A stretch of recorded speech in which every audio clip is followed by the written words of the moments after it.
dengan tema Strategi Kemandirian Ekonomi dan Kesejahteraan Indonesia. Dalam rangka konvensi Sains dan Teknologi Indonesia. Ini adalah kehormatan yang besar bagi saya untuk bisa bertemu Bapak-bapak, Ibu-ibu sekalian. Saya pernah bertatap muka dengan para rektor dari seluruh Indonesia dan ini adalah keempat kalinya saya sebagai Presiden Republik Indonesia. Sebagai Presiden Republik Indonesia ini keempat kalinya. 2 kali di Istana Merdeka, 1 kali di ITB.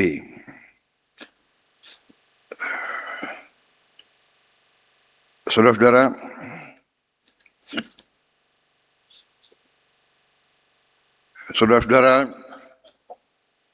saya katakan tadi, bukan basa-basi, memang kenyataan demikian. Saudara-saudara yang menjadi guru besar adalah memang orang-orang terpinter yang dimiliki bangsa Indonesia. Karena itu, setiap inovasi, setiap perubahan, setiap kemajuan di setiap bangsa selama peradaban manusia selalu berasal dari pemikir-pemikir yang terbaik. Semua perkembangan kehidupan manusia itu ditentukan oleh sains dan teknologi dalam arti yang luas. Dari kelompok-kelompok kecil manusia yang hidupnya berpindah-pindah mencari makan, akhirnya menemukan teknologi pertanian. Muncullah masyarakat-masyarakat agraris. Ratusan tahun, ribuan tahun perkembangan manusia. Sampailah kita di kondisi sekarang. Saudara-saudara,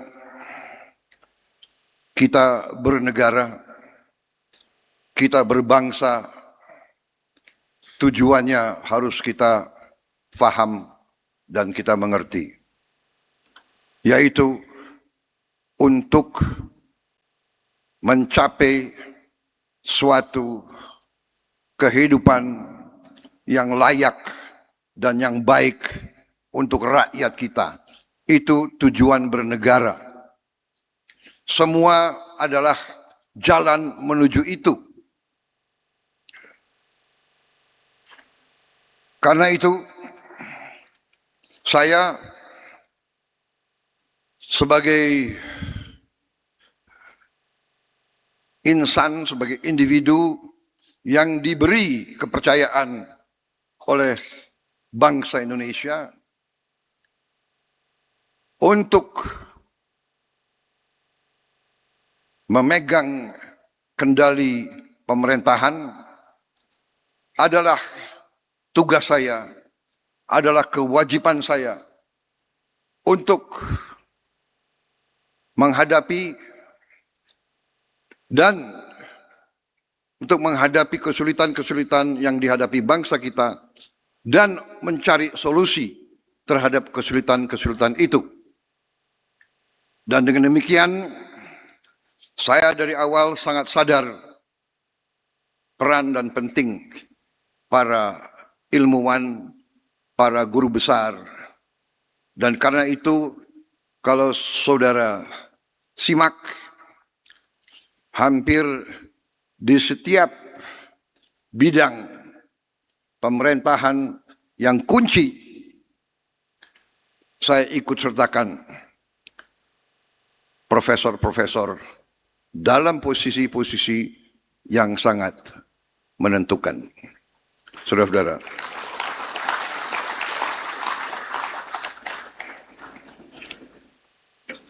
salah satu ilmu kepemimpinan yang saya dapat dalam perjalanan saya adalah bahwa seorang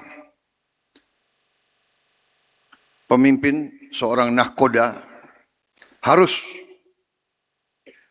seorang nahkoda yang mau aman membawa kapalnya sampai ke tujuan, dia harus punya awak yang handal. Itu pelajaran kepemimpinan yang paling dasar. Kalau kita mau menang sepak bola, kita harus punya manajer yang baik, coach yang baik, pelatih-pelatih yang baik, tukang pijit yang baik, tukang bawa minuman yang baik, dan kesebelasan yang terbaik. Baru kita bisa jadi juara. Sama di semua bidang. It is not the technology, it is not the equipment, it is the men and the women behind the equipment. Ini yang kita sadari. Percuma kita punya pesawat yang paling canggih, pilotnya tidak handal. Jadi saudara-saudara, dengan kesadaran itu, saya sangat berterima kasih atas inisiatif konvensi ini yang mengikut sertakan sebuah sarasehan kebangsaan. Saudara-saudara sekalian, saya di hadapan saudara-saudara, saya ingin menyampaikan beberapa peranggapan saya. Selalu dalam setiap pertemuan saya menyampaikan ini, peranggapan. Saya berperanggapan kita semua di sini semuanya adalah anak Indonesia yang cinta bangsanya dan rakyatnya. Kita berbeda, pasti. Kita berbeda suku, kita berbeda agama, kita berbeda latar belakang, kita berbeda mungkin ideologi, kita berbeda sejarah, kita berbeda pengalaman.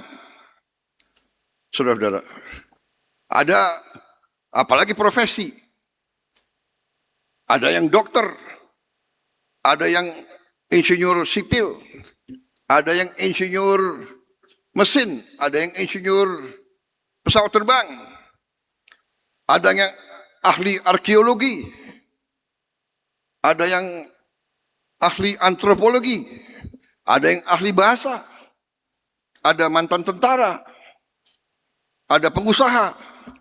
Berbeda. Berbeda kita punya latar belakang. Dan saudara-saudara, pengalaman kita pasti berbeda. Tapi dengan premis tadi, dengan anak Indonesia yang cinta tanah airnya, saya kira dalam perbedaan ini kita harusnya bisa mencari titik-titik kebersamaan. Inilah yang saya lihat dari apa yang saya pelajari dari sejarah, Karena salah satu hobi saya, passion saya adalah sejarah. Dari apa yang saya belajar dari sejarah ribuan tahun, bangsa-bangsa yang elitnya bisa kerjasama, itu bangsa itu yang bangkit. Bangsa yang elitnya selalu tidak bisa kerjasama, bangsa itu tidak bisa mencapai potensinya. Ini sejarah mengajarkan. Sampai hari ini, marilah kita lihat di berita apa yang terjadi di Ukraina, di Eropa. Kalau kita lihat, rasnya sama, sukunya sama, agamanya juga banyak yang sama. Perangnya itu sampai puluhan ribu korban mati tiap bulan. Dan perang di Ukraina sudah lebih lama dari Perang Dunia Kedua.